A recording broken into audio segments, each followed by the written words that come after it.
again, there's a lot of people, I think, out there on the internet who just really don't understand what goes on. Yes. And I think they would actually run out of the room being physically sick if they actually knew what goes on.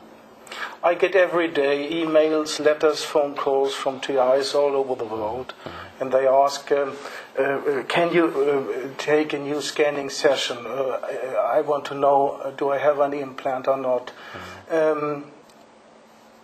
Can you explain how we can detect or scan them? Well, you have to be a psychic person. There's a difference between being spiritual and psychic.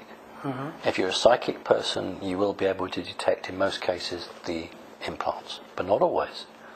And one type of implant may not be spotted by a person, you see. But often, you see, it's very hard to get it. So you'll go to one person, and the person will do a reading, and they'll say, no, you haven't got any.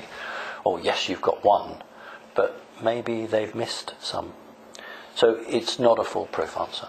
And we could not go and buy some instrument. We were around 3 years ago in Germany with the usual scanner for electromagnetic waves, and there was also a good picture because every wave has a part of electromagnetic.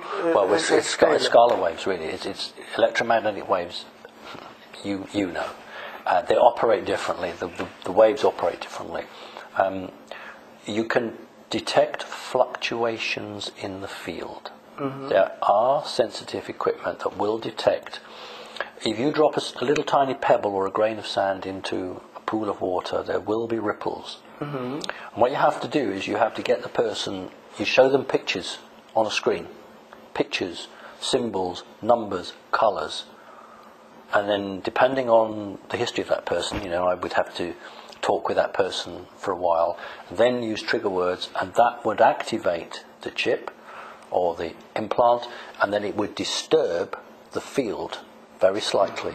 So that then would appear on an electromagnetic or a very high intensity photograph. You would actually see it, not it, but the disturbance. Here in Great Britain, they have a guy, I think it's Mike Oldfield or that name. He has a PEP camera. There is an improvement of the Kirlian photography from the aura, and this camera photographs. It's a moving video camera. The aura in a very special and high way. Do you know whether with that instrument one could detect implants? Yes, but you would have to try to activate the implant so that it would show itself. Because these things are also very stealthy. So if you make it activate, it's a bit like a submarine. If it sends a message, then you can detect it. But if it's just silently running, you don't get it. So it's the same principle. Every so often, a technology is made, and then you have to catch up with it. Both sides try to outthink the other. Professor Meyer, the new Tesla, said it is so difficult to scan scalar waves because they do not have open field lines. It is a closed system. Do you know about one scanner for scalar waves? But the point is, you see, that, if I may say so, you're making the same mistake. You're looking for technology to give you the answer. These things are used from technology, but they are also placed by psychic ability. So you will detect and you will remove them psychically. Because if you were to bathe that person's auric field in enough energy to fry, for want of a better word, that device, you will actually harm the individual. You can't do that. Awesome. You'll find this interesting, I think.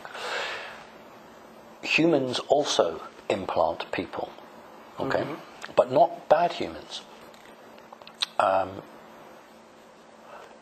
Let us say that you were going to be taken by the reptilians. I want to know about them, so I might implant you because I want to know about the reptilians. I'm not a bad person. But what they do is they make all humans, the very first time a human is taken off-world, physically or etherically, if they're physical, they make them take their clothes off. And they walk past a bank of crystals. And some of these crystals are 5 meters tall.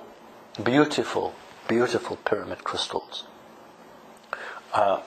And I don't know how they're connected, but they make the humans walk past the crystals, and then the screen, there's a separate room, and the screen shows if they have implants. So they have the technology to find both sorts of implants. So it obviously exists, but it is one of the technologies that they're not willing to share with the humans. The right conversation is how do we protect ourselves from getting them in the first place? How can we remove them ourselves? Because I don't think that humankind should just rely on machines to do the jobs. And you are capable in most cases to remove them yourself. But trouble is people don't believe they can do it.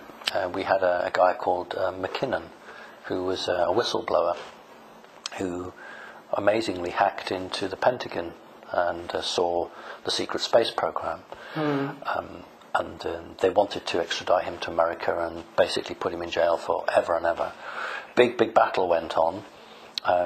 America and Britain obviously very close, and you couldn't imagine Britain stopping him going. Well, the deal was that he isn't very well, and he attended hospital. So he went 3 trips to hospital. I bet you the doctors were American. And then he didn't have to go, wasn't extradited, because I expect he doesn't remember anything now. So, this is what perhaps annoys me, is that people are very naive. You explain something to them, you show them, they say they understand it, and then a offer is made to them which seems to be too good to be true, but they'll go for it, and they allow themselves to be caught again. I learned that about 10 to 15% are not easy to target. Dr. Barry Trower said that in the interview with me, and I heard it in other ways. And you and Sverdlov say black Americans are more difficult to target. What makes that difference, that they are not so easy to target?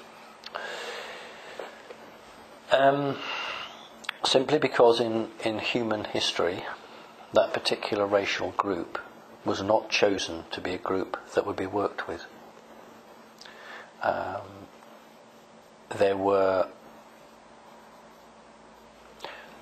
The Draconis reptilians are white-skinned, and to them the colour white is the most important thing. So out of racism, and that's basically what it comes to, they didn't choose to work with the black-skins. And I'll give you an example of it. One black group they did work with the Zulu tribe. Okay, well, fantastic warriors, really brilliant soldiers, but in the days when they were fighting the British, a young black man in the army of the Zulu army would have a cowhide shield. He wasn't allowed to have any white on it. If he was successful in battle, he went back to his elders, and he could then take another skin from a cow with a little bit of white on it, and he showed the elders and said, "Is that all right? Is it too much white?" And if they said that's all right, ultimately, if he survived, he would end up with a white shield. Why would black people want a white shield? Why would you do that? It's because it's been taught to them. And Creda Mutwa, very, very eloquent gentleman, talked very clearly about the reptilian culture. So the Zulus were interacted with, but purely from a military perspective. That is why all genuine contactees, abductees, experiencers never report an alien has a gun.